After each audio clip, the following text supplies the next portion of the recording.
Hi guys, thank you so much for joining me in another video. This week has been so gloomy for YouTube channels. My top finance channels are spending more time on doom, gloom and crashes. So I wanted to spend some time on this video looking at the main drivers for bearishness and how the market is pricing in the future and look beyond the clouds to see where that rainbow is at.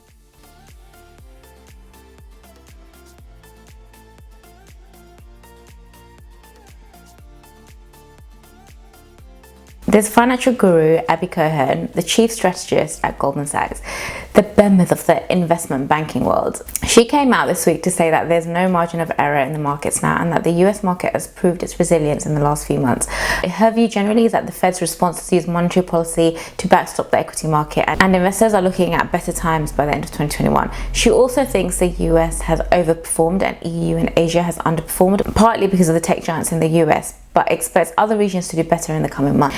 I don't think there's anything in what she said that is new to us for those of us that have been tracking the markets. So let's sprinkle some facts then. The two biggest uncertainties facing investors in the coming weeks and months will be: one, do we have an effective vaccine for coronavirus? And two, will the economic recovery be V-shaped or some other letter of the alphabet, obviously? So while these questions seem related, they're not quite the same. The world will not and obviously cannot get back to normal until the virus is no longer a major problem.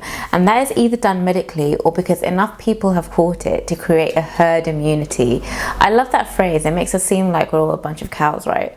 However, the response of mass global lockdowns over the last few months and the scale of economic shutdown is unprecedented. There's another one for you. And unless the world snaps back, there will be a vicious cycle of business failures, unemployment that condemns us to many years of economic struggle despite vaccines, treatments or herd immunity arriving relatively soon.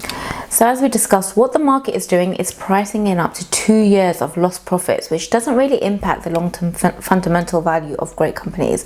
And so there's a bet that they could rebound as much as possible. Think of it this way: anything that is not V-shaped will mean greater medium-term risks and a much slower recovery, which is understood. But the question is, how do we monitor all of this? In a previous video, I'll try and link it down below in the description box, I spoke about factors that drive the market. One of those is economic data, and many investors feel that the economic growth, or GDP, which is the gross domestic product, put simply is the total value of output produced by a company, is a key metric. However, given these unprecedented times, these metrics are less helpful. Here in the UK, the numbers are released quarterly, 1 month in arrears. So for instance, April to June will be released on August 12th. Secondly, we know what it's going to show anyway. We're slightly screwed and in a gigantic recession. It's so big that it doesn't matter. There you go. Size doesn't matter anymore. I said it, guys. What matters is what is going on right now. These look at more timely economic indicators. For my newbies out there, an economic indicator is any statistic that allows us to analyze how the economy is performing or is likely to perform in the future. So what do the economic indicators say now? Firstly, UK retail sales were almost back to pre-lockdown levels in June. So everyone's out there spending again. Secondly, restaurant and pub takings are 70% of pre-COVID levels. And it's very encouraging and a reason to be cheerful, guys, right? Given how much the government has terrified us into sitting at home. I have to admit, I haven't broken my dine-in restaurant virginity yet. I know, I haven't ventured out into a restaurant and had a meal.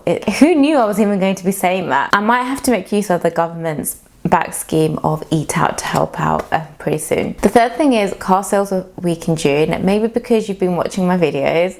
Obviously not, but jokes aside, there's hope for an incentive scheme there again. We pretty much see the same picture across the majority of OECD countries, which represents close to about 80% of global exports. Since we're talking about the rainbow, I do want to mention the cloud that is hovering in the distance.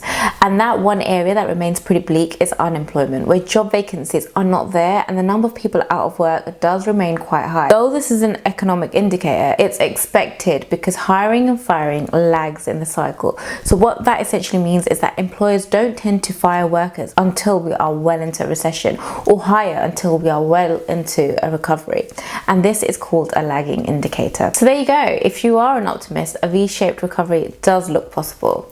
So that's a wrap. Let me know your thoughts on this one. Drop me a like if you like what you're seeing. Subscribe if you haven't already. But until next time, I'm out. Cheers, guys. Bye.